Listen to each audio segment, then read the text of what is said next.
Kurt and fellow classmates. So I'm Bonnie, and this is going to be part of my multi-literacy project. I'm going to be doing a short film on me scanning my coworkers' upper extremity veins. Something that I just wanted to do because I think it's really important to know how to do this scan, and it's also really good to continuously develop your skills in the healthcare profession because it's very easy to just do the same thing over and over again. It becomes very monotonous. So any point that you can learn and develop a new skill, it's very highly encouraged to do so. The project was a really great opportunity for me to be able to learn this new skill that I've been meaning to learn for quite a while now.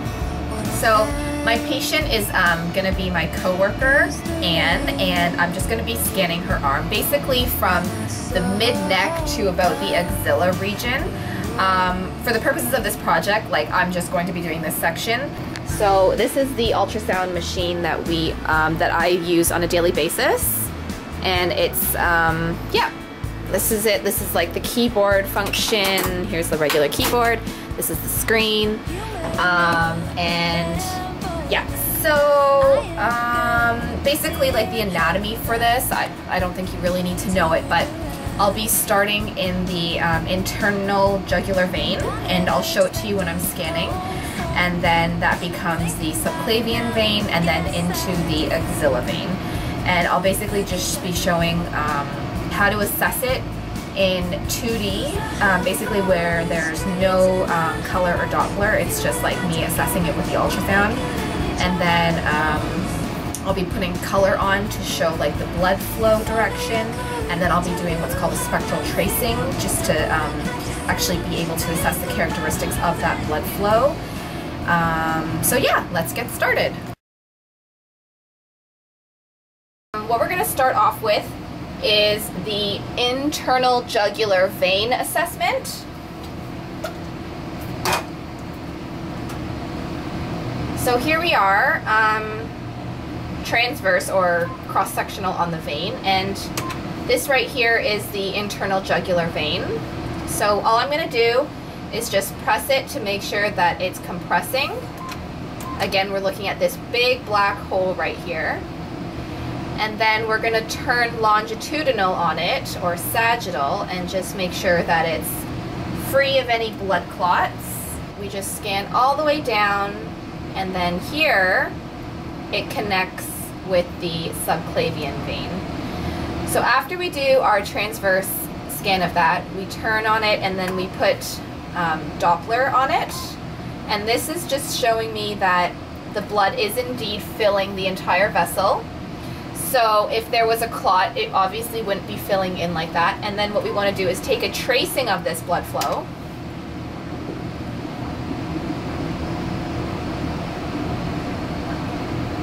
So we can see that there is blood flowing through it, and this is the waveform it looks like. Because it's a vein, it's not going to have that nice pulsatile look to it. So her vein is totally patent, which is great. Test. Coming down, we have the subclavian, and this one is a little bit trickier because we are on the clavicle, and I'm going to... So now we are at the subclavian, and again we're just going to follow that vein.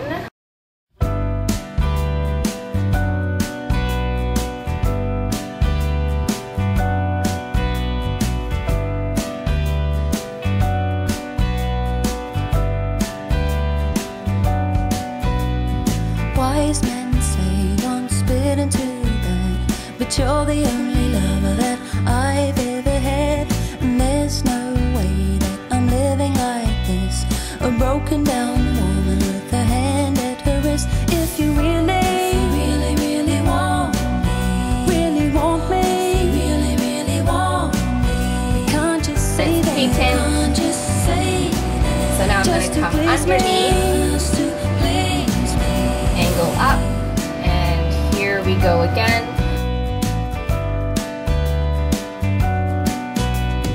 Wise men say if you love it, set it free, but holding on to you is the way it is for me. giving myself to you.